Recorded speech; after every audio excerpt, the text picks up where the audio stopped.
Hello, good morning. This is Komal Chaudhary and I welcome to all at the YouTube channel GS 365। आज का session हमारा current affairs का है, जहां हम हर रोज की तरह आज डिस्कस करेंगे डेली बेसिस पर current affairs with in MCQ format. तो बिना देरी करते हुए स्टार्ट करेंगे हम आज का session. But before starting the session, I request to everyone, if you have not subscribe the channel till now, तो आई रिक्वेस्ट कि आप चैनल सब्सक्राइब कर लीजिए अगर आपने नहीं किया तो, ताकि आपको डेली अपकमिंग जो करंट अफेयर्स के लेक्चर हैं MCQ के फॉर्मेट में, या फिर हम फाउंडेशन सीरीज़ की बात करें या हम बात करें रीजनिंग की, चाहे हम बात करें प्रैक्टिस सेट्स की, तो जो भी अपकमिंग लेक्चर्स हैं related to the government job आपको सबसे पहले मिलते रहें। ठीक है, क्योंकि धीरे धीरे हमारा फैमिली, हमारा परिवार बड़ा होता जा रहा है। तो आई रिक्वेस्ट एवरीवन कि आप उसमें सहयोग दें, and if you have done already so thank you very much. तो without any single second delay, I will start my lecture, my session with the very first question, that is on your display. तो first question हमारा है,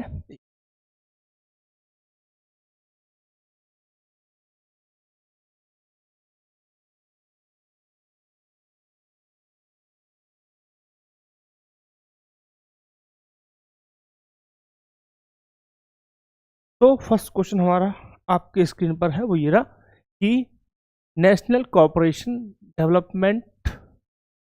cooperative development corporation NCDC functions under which ministry, यानी राष्ट्रीय सहकारी विकास निगम किस मंत्रालय के तहत कार्य करता है। ठीक है, तो सिंपल सा क्वेश्चन हमारा किससे रिलेटेड है? हमारा क्वेश्चन रिलेटेड है NCDC इंस्टीट्यूशन से, और पूछा गया है कि यह किस मंत्रालय के तहत कार्य करता है। ऑप्शन हमारे हैं कृषि एवं किसान कल्याण मंत्रालय, या फिर सहकारिता मंत्रालय, ग्रामीण विकास मंत्रालय, या फिर ऑप्शन डी है वाणिज्य एवं उद्योग मंत्रालय। किस मंत्रालय के तहत यह काम करता है? तो आप सभी को पता है कि NSDC का मेन कार्य क्या है, और यह इसका हिंदी में आपको दिख रहा होगा कि सहकारी से रिलेटेड यह एक संस्थान है, सहकारिता से रिलेटेड यह एक संस्थान है। तो मंत्रालय कौन सा होगा? सहकारिता मंत्रालय। तो किस मंत्रालय के तहत काम करता है NSDC? तो NSDC काम करता है सहकारिता मंत्रालय के तहत। ठीक है, नेक्स्ट मेरा क्वेश्चन है कि सहकारिता मंत्रालय, सहकारिता जो हम बात कर रहे हैं निगम, राष्ट्रीय सहकारी विकास निगम NCDC की स्थापना कब हुई थी? तो इसकी स्थापना हुई थी 1963 में, और यह संसद के विधायन के द्वारा, अधिनियम के द्वारा इसको बनाया गया था। इसलिए इसे बोलेंगे कि यह एक वैधानिक निकाय है। कैसा निकाय है? वैधानिक निकाय है। वैधानिक निकाय वह संस्थान होती हैं जो संसद के अधिनियम के द्वारा जिनको स्थापित किया जाता है, उन्हें बोलते हैं हम वैधानिक निकाय। ठीक है, यानी कि 1963 ईस्वी में राष्ट्रीय सहकारिता विकास निगम को स्थापित किया गया था संसद के द्वारा। इसका उद्देश्य क्या था? इसका उद्देश्य था कि सहकारी समितियों को आर्थिक तथा तकनीकी सहायता प्रदान करने के लिए इसे स्थापित किया गया था। सिंपल सी बात है, समझ में आ गया? कोई दिक्कत परेशानी? डन। तो न्यूज में क्यों है? हाल ही में इसमें एक संशोधन किया गया है। संशोधन क्या किया गया है कि NSDC अब क्या करेगा? अब सेवा क्षेत्र में, यानी सर्विस में भी, ग्रामीण उद्योग हो गए छोटे छोटे, या फिर पशुधन से संबंधित कोई भी उद्योग हो गया, उसमें सहकारिता अब सहायता प्रदान करेगा। इसलिए यह न्यूज़ में है और इसलिए चर्चा का विषय बना हुआ है। जो चीज़ न्यूज़ में रहेगी उसका स्टैटिक पार्ट आपको पता होना चाहिए। तो यहाँ पर आप डिटेल में चेक करेंगे जाके आर्टिकल्स के जो संविधान संबंधित प्रोविज़न है, संवैधानिक प्रोविज़न जो है सहकारिता से रिलेटेड, उसे आप पढ़ेंगे घर पर। ये आपका कंसर्न, ये आपका मैंने दे दिया आपके लिए गूगल करने के लिए चीज़। ठीक है, क्योंकि जब आप कोई चीज़ गूगल करते हैं तो आपको एडिशनल इन्फॉर्मेशन भी मिलती है जो एग्जाम से पॉइंट ऑफ व्यू से रिलेटेड होती है। तो कई नई चीज़ें एक्स्ट्रा आपके सामने आएंगी, तो भी आप देखेंगे सरसरी निगाह से, तो और वो एग्जाम में आ जाए तो अच्छी चीज़ हो जाती है। ठीक है, तो मैं ऐसी कुछ चीज़ें आपके लिए गूगल करने के लिए छोड़ूंगा, ताकि आप खुद से भी कुछ सर्च करें और कुछ अपने दिमाग को खोलें। ठीक है, क्लियर। तो इसकी मुख्य विशेषताएं हैं कि जो सहकारिता आंदोलन उसको मजबूत करना, या फिर हम बात करें सहकारी समिति जो होती हैं उनकी क्षमता को बढ़ाना, इसके लिए इसे बनाया गया था। ठीक है, क्लियर, समझ में आ गया। तो क्वेश्चन हमारा था कि एनसीडीसी किस मंत्रालय के तहत काम करता है, तो मंत्रालय था हमारा सहकारिता मंत्रालय, यानी कि ऑप्शन बी यहाँ पे करेक्ट हो जाता है, B for Bombay. Clear point, चले आगे जी। नेक्स्ट क्वेश्चन हमारा ये रहा, recently a rare striped hyena was spotted in which tiger reserve of Karnataka. हाल ही में कर्नाटका के किस टाइगर रिजर्व में एक दुर्लभ धारीदार लकड़बग्गा देखा गया। ठीक है जी, धारीदार लकड़बग्गे की बात हो रही है, और किस कर्नाटक के टाइगर रिजर्व में इसे देखा गया, क्वेश्चन हमारा ये है। ऑप्शन हमारे हैं Bandipur tiger reserve, Bhadra tiger reserve, Nagarhole tiger reserve, या फिर काली टाइगर रिजर्व। याद रखेंगे कि ये सारे ही टाइगर रिजर्व हैं वो कर्नाटका के हैं। किसके हैं? कर्नाटका के हैं। ठीक है, तो आपसे सिंपल क्वेश्चन इस तरीके से भी आ सकता है कि बांदीपुर टाइगर रिजर्व किस स्टेट में है, या फिर भद्रा टाइगर रिजर्व किस स्टेट में है, या फिर नागरहोल टाइगर रिजर्व किस स्टेट में है, या फिर चारों देखिए अलग अलग स्टेट डाल देगा और बोलेगा मैच द फॉलोइंग। ठीक है, कौन सा किसके सामने है, कूट की सहायता से बताइए। ऐसा भी क्वेश्चन आपके सामने आ सकता है। तो we have to prepare all the possible scenario. ऐसा नहीं कि सिर्फ एक क्वेश्चन देखेंगे उसी तरीके से आपको तैयार करेंगे, आपको तैयार होना है हर पॉसिबल सिनेरियो के लिए। ठीक है, तो आज का क्वेश्चन हमारा है कि हाल ही में कर्नाटक के किस टाइगर रिजर्व में एक दुर्लभ धारीदार लकड़बग्गा देखा गया। ठीक है, तो राइट ऑप्शन हमारा है काली टाइगर रिजर्व। क्या है जी? काली टाइगर रिजर्व में लकड़बग्गे को देखा गया है। काली टाइगर रिजर्व में लकड़बग्गे को देखा गया है। ठीक है जी, क्लियर पॉइंट, क्लियर। तो जब हम बात करें लकड़बग्गे को, तो लकड़बग्गा जो हम बात कर रहे हैं दुर्लभ धारीदार, इसकी वो है पहचान। ठीक है, तो ये कहाँ पाया जाता है? दक्षिण एशिया में पाया जाता है, या फिर उत्तरी उप सहारा मरुस्थल क्षेत्र है वहां पर मिलेगा, अफ्रीका में, या फिर हम बात करें मध्य एशिया में भी ये देखा जाता है। इसका ये स्थान है जहां पर ये देखा जाएगा। ठीक है, क्लियर पॉइंट, डन है। तो कोई दिक्कत? डन। तो लकड़बग्गे थोड़ा और समझें, लकड़बग्गा क्या करता है। आप सभी को पता है कि जो मरे जानवर हो गया या फिर मानव अपशिष्ट हो गया, कोई मरे हुए जानवर का बचा हुआ भाग, ठीक, उस भोजन को ये खाता है और उसका भोजन करने वाला यह एक जानवर है। ठीक है, क्लियर। IUCN का स्टेटस क्या कहता है? जब भी हम कोई प्रजाति पढ़ेंगे तो हमें IUCN का स्टेटस पता होना चाहिए। तो IUCN का स्टेटस है निकट लुप्तप्राय।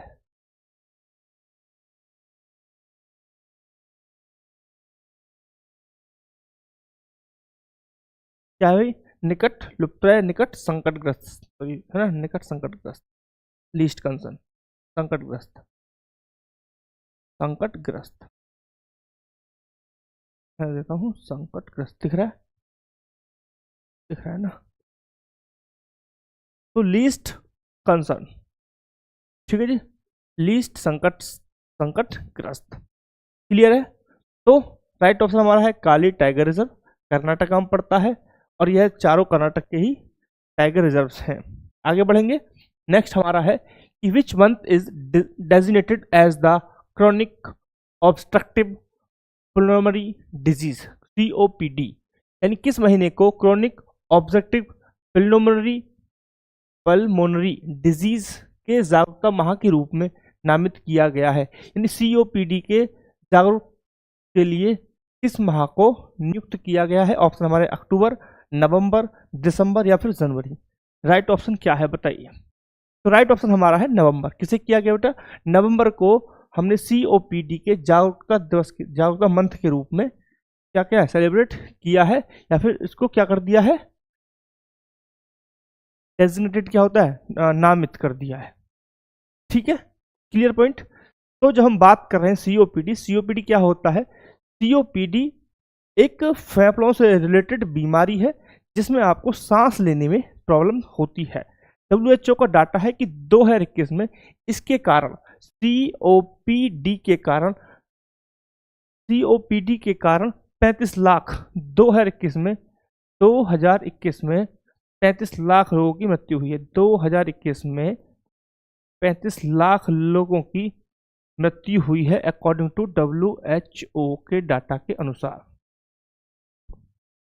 ठीक है, क्लियर, डन।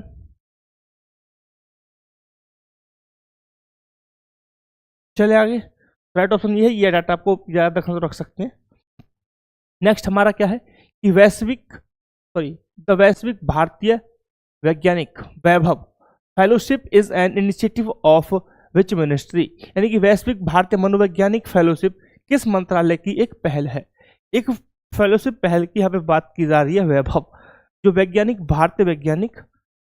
वैश्विक भारतीय वैज्ञानिक एक फेलोशिप प्रोग्राम है, किस मंत्रालय के द्वारा इसे चलाया जा रहा है। क्वेश्चन हमारा ये है। ऑप्शन सिंपल सा है, विदेश मंत्रालय, शिक्षा मंत्रालय या फिर कौशल एवं विकास मंत्रालय, वैज्ञानिक एवं प्रौद्योगिकी मंत्रालय।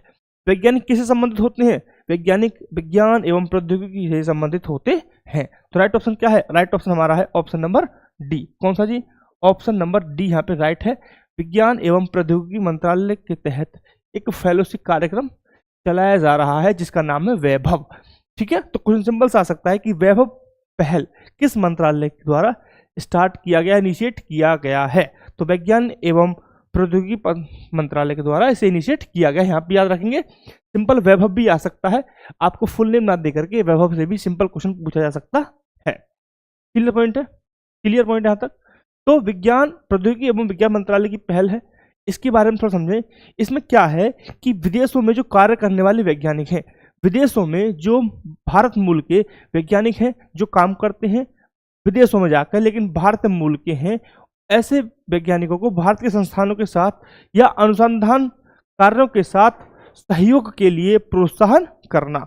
यानी कि विदेशों में भारतीय मूल के जो व्यक्ति हैं जो कार्य करते हैं, भारत के लोग हैं लेकिन कार्य विदेशों में करते हैं वैज्ञानिक के रूप में, उन व्यक्तियों को, उन वैज्ञानिकों को भारत के संस्थानों के साथ या फिर अनुसंधान संस्थान जो है उनके सहयोग को प्रोत्साहित करने के लिए एक पहल स्टार्ट की गई, जिसे बोलते हैं वैभव। क्लियर पॉइंट है? क्लियर। तो किस मंत्रालय के तहत कार्य कर रहा है? विज्ञान एवं प्रौद्योगिकी मंत्रालय। इसके अंतर्गत एक विभाग भी है जो इस पहल को चला रहा है। तो विभाग कौन सा है? विज्ञान एवं प्रौद्योगिकी विभाग। तो इसके अंतर्गत एक विभाग भी है, विज्ञान एवं प्रौद्योगिकी विभाग। विज्ञान एवं प्रौद्योगिकी विभाग के तहत इसको चलाया जा रहा है। यानी कि मंत्रालय से भी क्वेश्चन आ सकता है और विभाग से भी क्वेश्चन आ सकता है। मैं फिर से कह रहा हूं, we have to prepare every possible scenario. तो एक सिनेरियो को समझकर नहीं चलेंगे हम, और भी सिनेरियो को भी यहाँ पर क्या करेंगे? समझकर चलेंगे, छोड़ नहीं सकते हैं कुछ भी। ठीक है, तो क्लियर पॉइंट है। तो इसके लाभार्थी कौन कौन रहेंगे, कौन कौन होते हैं? विदेशों में एनआरआईज हो गए, और कौन हो गए जी? पीआईओज हो गए, ओसीआई कार्ड धारक हो गए। हालांकि अब तो इसे मर्ज कर दिया है ना। क्लियर। तो ऐसे जो वैज्ञानिक रहेंगे, जो साइंस हो गया, टेक्नोलॉजी, इंजीनियर, मैथमेटिक्स हो गए, या मेडिसिन के क्षेत्र में काम करने वाले व्यक्ति हो गए, उन सबको हम इस फेलोशिप के अंतर्गत ला सकते हैं, लक्षित कर सकते हैं, टारगेट कर सकते हैं। इसमें क्या मिलेगा जी? इसमें आपको 4 लाख रुपए प्रति माह का फेलोशिप मिलेगा, अमाउंट मिलेगा। ठीक है, साथ ही साथ उनको मिलेगी कि रहने की सुविधा, है ना, यात्रा करने की सुविधा, ये सब चीजें आपको दी जाएंगी इस प्रोग्राम के अंतर्गत। ठीक है, क्लियर। तो राइट ऑप्शन हमारा है ऑप्शन नंबर डी। चलेंगे आगे, और हमारा नेक्स्ट क्वेश्चन था, कार्तिक नाच festival is mainly celebrated in which state. ठीक है जी, कार्तिक नाच महोत्सव मुख्य रूप से किस राज्य में मनाया जाता है? राज्य से संबंध मतलब है देश। ठीक है जी, यहाँ पे राज्य से मतलब है देश, किस देश में मनाया जाता है। ठीक है, ऑप्शन हमारा है नेपाल, भूटान, म्यांमार या फिर बांग्लादेश। राइट ऑप्शन क्या है? नेपाल, बांग्लादेश, भूटान, म्यांमार। तो राइट ऑप्शन हमारा है नेपाल। क्या है राइट ऑप्शन? राइट ऑप्शन हमारा है नेपाल। क्लियर पॉइंट है तक? राइट ऑप्शन हमारा है नेपाल। नेपाल में कार्तिक नाच महोत्सव मनाया जाता है। ठीक है, क्लियर। न्यूज में है इसलिए है कि हाल ही में कार्तिक पूर्णिमा के अवसर पर यह जो नाच महोत्सव है यह मनाया गया। ठीक है, नेपाल के ललितपुर में मनाया गया। और स्पेसिफिक जाएंगे तो नेपाल ललितपुर, नेपाल के ललितपुर में इसे सेलिब्रेट किया गया। ठीक है जी, यह नेपाल में हर वर्ष मनाया जाता है, यानी कि यह एक वार्षिक त्योहार है। ठीक है जी, यह एक वार्षिक त्योहार है। वार्षिक मतलब हर वर्ष, यानी कि यह हर वर्ष सेलिब्रेट किया जाता है और यह कार्तिक माह में ही सेलिब्रेट किया जाता है। कब किया जाता है? कार्तिक माह में। ठीक है जी, कार्तिक माह में इसे सेलिब्रेट किया जाता है। क्लियर? यहां तक समझ में आ गया? यह एक परंपरा है, एक त्योहार है जो 300 वर्षों से अधिक समय से यहाँ पर मनाया जा रहा है। इस माना जाता है कि इसकी शुरुआत जो एक पाटन के राजा थे सिद्धि नार सिंह, उनके द्वारा इसे स्टार्ट किया गया था, ऐसा माना जाता है। और 300 वर्षों से इसे लगातार मनाया जा रहा है। पाटन दरबार, ठीक है, तो ललितपुर में पाटन दरबार है, ललितपुर में पाटन दरबार है, वहां पर इसे मनाया जाता है। और पाटन दरबार यूनेस्को की साइट में भी शामिल है, यूनेस्को की वर्ल्ड हेरिटेज साइट में शामिल है। ठीक है, क्लियर पॉइंट? यूनेस्को की वर्ल्ड हेरिटेज में भी शामिल है पाटन दरबार। पाटन दरबार कहाँ स्थित? ललितपुर में, नेपाल में स्थित है। और यहाँ पर एक महोत्सव मनाता है, कार्तिक नाच महोत्सव, जो कार्तिक माह में वार्षिक हर वर्ष मनाया जाता है। ये था पूरा scenario of the slide, right? Next देखेंगे। नेक्स्ट हमारा क्वेश्चन क्या है? नेक्स्ट हमारा ये रहा, Telangana artificial intelligence innovation hub has been launched by Telangana. It aims to place Telangana among the top 20 global AI hub by. ठीक है जी, यानी कि Telangana artificial intelligence innovation hub Telangana द्वारा लॉन्च किया गया है। इसका उद्देश्य तेलंगाना को निम्नलिखित तक शीर्ष 20 वैश्विक एआई केंद्रों में रखना है। यानी कि यह क्या हुआ है कि Telangana artificial intelligence innovation hub के रूप में तेलंगाना को लॉन्च किया गया है। और किस वर्ष तक तेलंगाना को 20 वर्ल्ड लेवल के एआई सेंटर्स में स्थापित करना है, किस वर्ष तक यह लक्ष्य है। और हमें यह पता करना बताना है कि किस वर्ष तक यह खुद को 20 वर्ल्ड एआई सेंटर्स में स्थापित करने का लक्ष्य रखता है, Telangana artificial intelligence hub, right? Option हमारा है 2035, 2040, ऑप्शन 2045, 2050। तो कब तक स्थापित, कब तक का लक्ष्य रखा गया है? तो लक्ष्य रखा गया है 2035 तक का। यानी कि इनका ये मानना है कि 2035 तक यह खुद को विश्व की 20 एआई सेंटर्स में स्थापित कर लेंगे। क्लियर पॉइंट हद तक? क्लियर? डन? ठीक है, तो जो Telangana artificial intelligence innovation hub हम जैसे बात कर रहे हैं, वह क्या है? वह इनोवेशन के लिए केंद्र मंच के रूप में कार्य करेगा, केंद्र मंच के रूप में काम करेगा। यह कई क्षेत्रों में अनुसंधान या फिर सहयोग की हम बात करें, उन सबको समर्थन करेगा। ठीक है जी, क्लियर पॉइंट है? तो ऑप्शन हमारा ए यहाँ पे करेक्ट हो जाता है, यहाँ क्लियर है। ठीक है, दूसरा, यह क्वेश्चन और तरीके से भी चेंज होकर आ सकता है। ठीक है, कि जो आर्टिफिशियल इंटेलिजेंस इनोवेशन हब है, जिसका लक्ष्य है कि 2035 तक खुद को विश्व की 20 अंतर्राष्ट्रीय संस्थाओं में शामिल करना, वह किस राज्य द्वारा स्टार्ट किया गया है, किस राज्य द्वारा यह लक्ष्य रखा गया है? ऐसा क्वेश्चन भी यहाँ पे फ्रेम हो सकता है। तो तब आप क्या लगाएंगे ऑप्शन? तब ऑप्शन लगेगा तेलंगाना। क्या लगेगा जी? तेलंगाना, तेलंगाना रहेगा फिर ऑप्शन। ठीक है, तो इस तरीके से कई प्रकार के क्वेश्चन फ्रेम किए जा सकते हैं। चले आगे, चलिए नेक्स्ट हमारा क्या है? Which ministry will host the international conference on green hydrogen ICS 2025 on 11-12 November at Bharat Mandapam New Delhi. यानी कौन सा मंत्रालय 11-12 नवंबर को भारत मंडपम नई दिल्ली में ग्रीन हाइड्रोजन पर अंतर्राष्ट्रीय सम्मेलन की मेजबानी करेगा? यानी कि एक इवेंट हो रहा है। कौन सा इवेंट है? International conference on green hydrogen. ठीक है जी, यानी कि ICGH।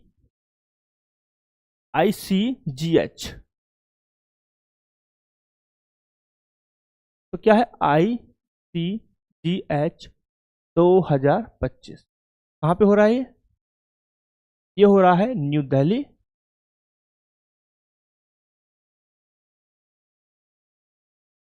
ICGH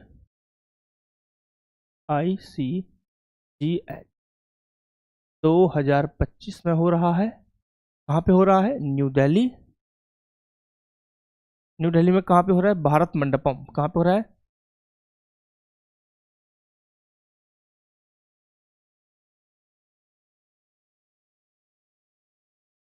भारत मंडपम में यह हो रहा है। यह भारत मंडपम वही है जहां पर G20 की भारत ने क्या की थी? अध्यक्षता की थी, चेयरमैनशिप, जहां पर भारत प्रेसिडेंट था G20 का। ठीक है साहब, क्लियर पॉइंट यहाँ तक? कोई दिक्कत? किस मंत्रालय के द्वारा इसे ऑर्गेनाइज किया जा रहा है, मैनेज किया जा रहा है? नवीन एवं नवीनकरणीय ऊर्जा मंत्रालय। किसके द्वारा? नवीन एवं नवीकरणीय ऊर्जा मंत्रालय के द्वारा। ठीक है, क्लियर पर था, कोई दिक्कत? डन? ऐसा कोई समस्या जो समझ में नहीं आ रहा हो? यह इस कार्यक्रम के माध्यम से क्या होगा? इस कार्यक्रम के माध्यम से जो गवर्नमेंट ऑफिशियल्स हैं या फिर इंडस्ट्री के रिप्रेजेंटेशन हो गया, छात्र हो गए, मीडिया हो गए या फिर इंटरनेशनल इंस्टीट्यूशन हो गए, इन सबको एक साथ एक प्लेटफॉर्म पर लाना है। इसी उद्देश्य के साथ यह सम्मेलन किया गया है। ठीक है जी, यह सम्मेलन कब हो रहा है? 11-12 नवंबर, 11 से 12 नवंबर 2025। ठीक है जी, क्लियर पॉइंट यहाँ तक? कोई दिक्कत परेशानी? कोई दिक्कत परेशानी यहाँ तक? चले हम, तो राइट ऑप्शन क्या हो गया हमारा? राइट ऑप्शन हमारा हो गया नवीन एवं नवीकरणीय ऊर्जा मंत्रालय। ऑप्शन डी यहाँ पे करेक्ट यहाँ पे हो जाता है, ऑप्शन सी। कौन सा ऑप्शन राइट है? ऑप्शन सी यहाँ पे राइट हो जाता है, ऑप्शन सी, नवीन एवं नवीकरणीय मंत्रालय। डन? कोई दिक्कत? चले आगे, चलिए नेक्स्ट क्या है? Which state become the first in India to partner with the Starlink for satellite based internet service. उपग्रह आधारित इंटरनेट सेवाओं के लिए स्टारलिंक के साथ साझेदारी करने वाला भारत का पहला राज्य कौन सा बन गया है? तो स्टारलिंक क्या है? स्टारलिंक सिंपल सा एक प्रोजेक्ट है जो सैटेलाइट के माध्यम से आपको इंटरनेट प्रोवाइड कराएगा। यह टेस्ला के मालिक एलन मस्क की एक कंपनी है, यूएस बेस्ड कंपनी है। ठीक है जी, तो उसके साथ कॉन्ट्रैक्ट करना या फिर एमओयू साइन करने वाला पहला राज्य कौन सा है? भारत में इसको एंट्री मिल गई है बहुत ही कलह और कलेश के बाद। ठीक है, मिल गई है, बट पहला राज्य कौन सा है जिसने इसके साथ कॉन्ट्रैक्ट या फिर एमओयू साइन किया है? ऑप्शन है गुजरात, महाराष्ट्र, कर्नाटक, तेलंगाना। तो राइट ऑप्शन क्या है बेटा? राइट ऑप्शन हमारा है महाराष्ट्र। महाराष्ट्र ने इसके साथ कॉन्ट्रैक्ट कर लिया है, एमओयू साइन किया है। ठीक है जी, क्लियर? और यह पहला राज्य बन गया है ऐसा। ठीक है, यह पहला राज्य बन गया है जिसने स्टारलिंक के साथ प्रोजेक्ट स्टारलिंक के साथ मर्जर किया है, एमओयू साइन कर लिया है। ठीक है, इस समय स्टारलिंक का क्या फायदा होता है? जैसे कि हमारा अभी बहुत सारे प्रोजेक्ट चलते हैं, जैसे कि हमारा जियो एयर फाइबर हो गया, और भी प्लेयर्स हमारे यहाँ हैं। बट स्टारलिंक में क्या है? स्टारलिंक में बेटा सैटेलाइट के माध्यम से आपको इंटरनेट प्रोवाइड कराया जाएगा। यानी कि ये दूर दराज के क्षेत्र हैं जहाँ पर नेटवर्किंग सिस्टम अवेलेबल नहीं हो पाता है, उन क्षेत्रों में भी अब इंटरनेट अवेलेबल हो पाएगा। ठीक है, तो ग्रामीण क्षेत्र हो गए, दूर दराज के क्षेत्र जहाँ पर इंटरनेट की सुविधा उपलब्ध नहीं हो पा रही है, ऐसे क्षेत्रों में अब स्टारलिंक क्या करेगा? अपने प्रोजेक्ट के माध्यम से, सैटेलाइट इंटरनेट के माध्यम से उन क्षेत्रों में भी इंटरनेट प्रोवाइड किया जा सकता है। ठीक है, अभी के लिए महाराष्ट्र सरकार ने एमओयू साइन किया है, तो महाराष्ट्र के लोगों को ही यह सुविधा प्राप्त होंगी। डन? चले आगे, चलिए नेक्स्ट क्या है? नेक्स्ट हमारा है whom did Yannick Sinner defeat in the final to win the Paris Masters title? Paris master का खिताब जीतने के लिए फाइनल में यानिक सिनर ने किसको हराया? ठीक है, तो विनर कौन हो गया जी? ये है विनर। तो ये है हमारे हुए winner, Jannik Sinner Paris Masters के विनर हैं। इन्होंने किसे हराया है? सिंपल सा क्वेश्चन हमारा है, किसे हराया है? राफेल नडाल, डैनियल मदेव या फिर स्टेफोनिस सिपासा, फेलिक्स ऑगर अलियासिमे। ठीक है, तो राइट ऑप्शन हमारा है फेलिक्स ऑगर अलियासिमे। राइट ऑप्शन हमारा है ऑप्शन डी। तो ऑप्शन डी यहाँ पे करेक्ट है। ठीक है, यह न्यूज में इसलिए भी है कि रोहन बोपन्ना ने इसी इवेंट के बाद खुद के लिए संन्यास घोषित किया था। यह हम कवर कर चुके हैं बिल्कुल लास्ट सेशन में, जस्ट कल वाले सेशन में। ठीक है, क्लियर पॉइंट आता, कोई दिक्कत? चलिए आगे आते हैं, नेक्स्ट देखेंगे। नेक्स्ट क्या है? Who became the first Muslim mayor elect of New York city on November 4, 2025। यानी 4 नवंबर 2025 को न्यूयॉर्क शहर के पहले मुस्लिम मेयर इलेक्ट कौन हुए हैं? पहले मुस्लिम मेयर बने हैं न्यूयॉर्क सिटी के। नाम क्या है इनका? Eric Adams, Bill de Blasio, Andrew Yang या फिर जोहरान मामदानी। राइट ऑप्शन क्या है बताइए? ठीक है, तो राइट ऑप्शन हमारा है ऑप्शन नंबर डी। ठीक है जी, नाम क्या है? जोहराम मामदानी। इन्हें यानी कि ये क्या बने हैं, न्यूयॉर्क सिटी के पहले मुस्लिम मेयर बने हैं। ठीक है, क्लियर पॉइंट, डन, कोई दिक्कत यहां तक? चले आगे, चले हम जी, चलो नेक्स्ट क्या है, नेक्स्ट क्वेश्चन क्या है, the government of India launching year long celebration in 2025 to mark how many years since the creation of Vande Mataram. Bharat सरकार ने वंदे मातरम के निर्माण के कितने साल पूरे होने के चिन्हित करने के लिए 2025 में एक साल तक चलने वाला उत्सव शुरू किया है। ठीक है, तो भारत सरकार ने अभी एक उत्सव स्टार्ट किया है जिसे हम बोल रहे हैं स्मरणोत्सव। क्या क्या बोलेंगे, स्मरण,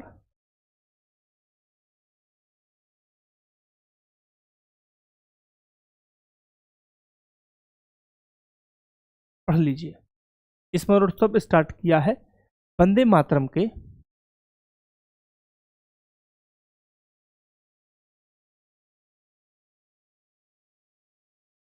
वंदे मातरम के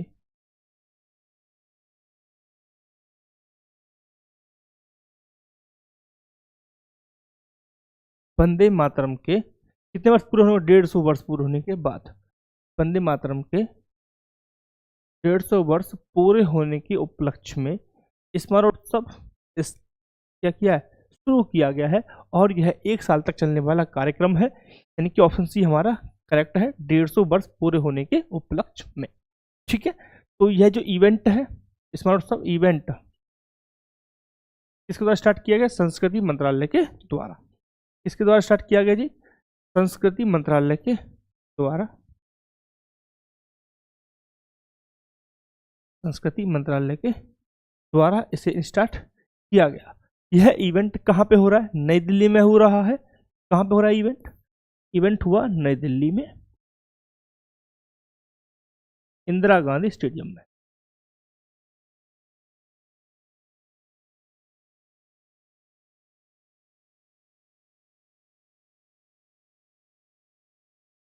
इंदिरा गांधी स्टेडियम में। ठीक है, क्लियर पॉइंट है। तुम बताइए वंदे मातरम किसको लिखा हुआ है, वंदे मातरम लिखा था बंकिम चंद्र चटर्जी ने। कब लिखा था बेटा जी, किसने लिखा था, बंकिम चंद्र चटर्जी ने।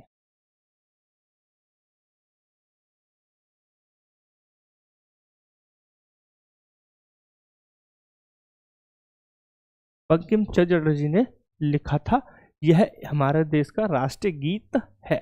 ठीक है, अक्षय नवमी के शुभ अवसर पर इसको लिखा गया था। ठीक है, अक्षय नवमी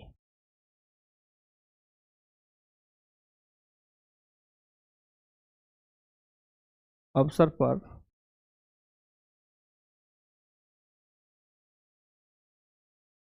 लिखा गया था। ठीक है?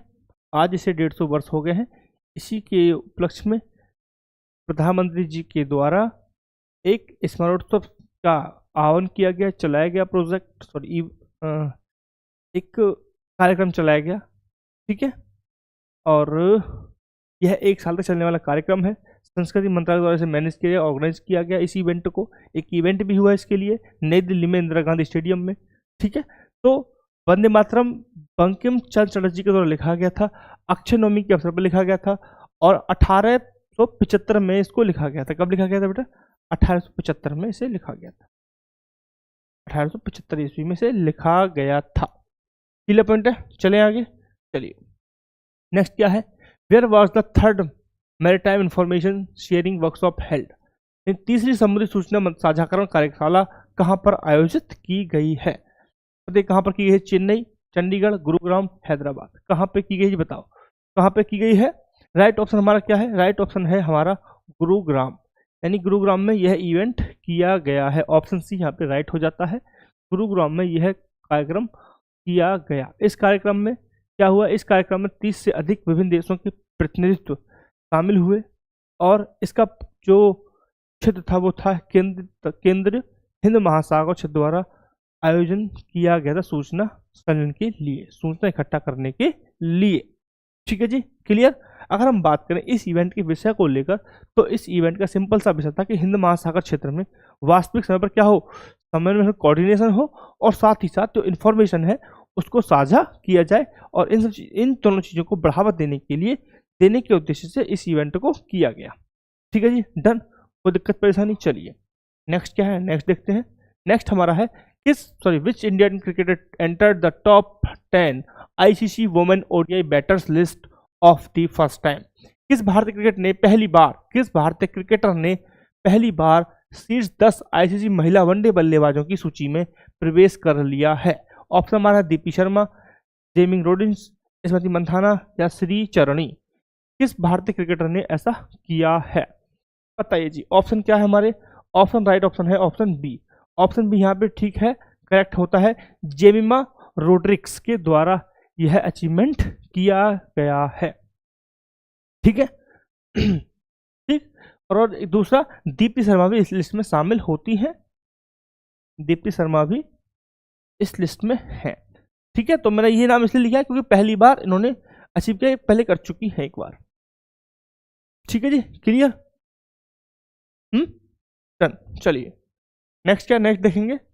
Who recently created history by getting elected as the Virginia's first South Asian American and Indian origin women lieutenant governor. हाल ही में वर्जीनिया की पहली दक्षिण एशियाई अमेरिकी और भारतीय मूल की पहली महिला लेफ्टिनेंट गवर्नर के रूप में निर्वाचित होकर किसने इतिहास रच दिया है?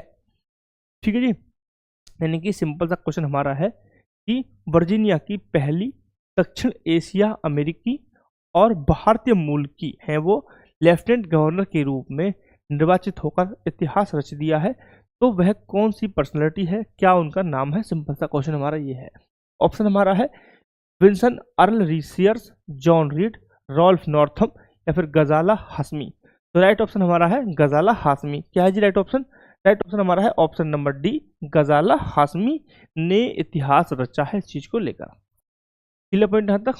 चले आगे, चलिए नेक्स्ट देखेंगे। हमारा नेक्स्ट क्या है, after affecting the Philippines typhoon Kalmaegi is expected to move towards which country. Philippines को प्रभावित करने के बाद कालमेगाई तूफान के किस देश की ओर बढ़ने की आशंका है? ठीक है, तो कालमेगाई क्या है? तूफान का नाम है। Japan, Indonesia, Vietnam, Malaysia. Right option हमारा क्या है बताइए? तो राइट ऑप्शन हमारा है वियतनाम। क्या है जी राइट ऑप्शन? राइट ऑप्शन क्या है जी हमारा? राइट ऑप्शन हमारा है जी वियतनाम। ठीक है, तो वियतनाम हमारा राइट ऑप्शन है। बात करें तूफान की, तो फिलीपींस में भी टकराव हुआ है जहां पर 66 लोगों की मृत्यु हो गई है, और इसका स्थानीय नाम लिखेंगे टीना। क्या है? टीनो। इसका स्थानीय नाम लिखेंगे, इसका स्थानीय नाम है टीनो। क्या है जी? टीनो। तो कहीं आपसे टीनो करके कोई भी क्वेश्चन आता है तो आप रेडी रहेंगे अपने क्वेश्चन को समझने के लिए। ठीक है, तो नामकरण को लेकर मैं आपको थोड़ा ब्रीफ कर दूं कि नामकरण किस तरीके से होता है। तो नामकरण का पहले तो सिंपल समझिए कि पर्पस क्या होता है नामकरण करने का। तो जब हम बात कर रहे हैं पर्पस को लेकर, तो सिंपल सा पर्पस होता है कि संचार जो भी है संचार होगा वो सरल बने, इसलिए तकनीकी शब्दों को रखने के बजाय बहुत ही इजी वर्ड यहाँ पर रखे जाते हैं, जिसकी एक बहुत ही ज़्यादा कॉमन पहचान होती है। दूसरा, चेतावनी और जागरूकता को बढ़ाने के लिए, ताकि वह मीडिया और जनता उस वर्ड को रिलेट कर पाए। ठीक है, ऐसा नहीं बहुत टेक्निकल सा वर्ड रख दिया, जनता कनेक्ट नहीं कर पा रही है, लोग कनेक्ट नहीं कर पाए। ठीक है, तो नाम इतना इजी होता है कि जनता उसको कनेक्ट कर पाए। ठीक है, दूसरा, ऐतिहासिक रिकॉर्ड, नाम से तूफान की पहचान हो और उसके प्रभाव को हम दर्ज कर सकें, इकट्ठा कर सकें, एक डाटा सेव कर सकें। ठीक है, जब हम नाम नहीं रखेंगे तो उससे संबंधित डाटा कैसे रखेंगे जी? एक तूफान आया था, उसमें इतने लोग मरे, फिर दूसरा आया जी, उसके नाम रखें। लेकिन जब हम नाम रख देंगे स्पेसिफिक कि टीना तूफान था, 2025 में आया था और उससे इतने लोगों की मृत्यु, फिलीपींस में हुई 66 लोगों की मृत्यु, तो हमारे पास एक आंकड़ा रहेगा कि जी इस प्रकार का तूफान पहले भी आया था और यहाँ पे इतने लोगों की मृत्यु हुई थी। ठीक है, नामकरण कौन करता है? नामकरण करता है WMO, यानी कि विश्व मौसम विज्ञान संगठन, या फिर जैसे और भी संगठन होते हैं, जैसे भारत का एक संगठन है IMD, ऐसे क्षेत्रीय निकाय मिलकर नाम रखते हैं। दूसरा पॉइंट समझिए, नामकरण का प्रोसेस क्या होता है कि जो हमारे देश है, 8 देशों की एक सूची है जो क्या होते हैं आपस में नाम रखते हैं, जो नाम सजेस्ट करते हैं। इन देशों की अल्फाबेटिक क्रम में क्या होता है? नामकरण होता है, और जिस देश का नंबर आता है वो नाम वहाँ पे रख देता है। ठीक है, सिंपल है ना, जैसे कि ABCD अल्फाबेटिक क्रम में रखे, 8 देशों को, पहले पहले ए वाले का नंबर आएगा, उसने नाम रख दिया, अगले बार तूफान जब आएगा तो बी वाला नाम रख के देगा, फिर नेक्स्ट टाइम तूफान आएगा तो सी वाला नाम रख के देगा, है ना। इस तरीके से सूची बनी हुई है और वो रिपीट होता रहता है, सर्कल कंप्लीट होता रहता है। सिंपल, क्लियर पॉइंट है तक, दिक्कत खत्म। चलिए, तो this is the last question and this is the end of the session, and thank you very much for the watching this video. If you are liking the video and liking the session, so don't forget to share and subscribe and like also. So thank you very much once again. Thank you.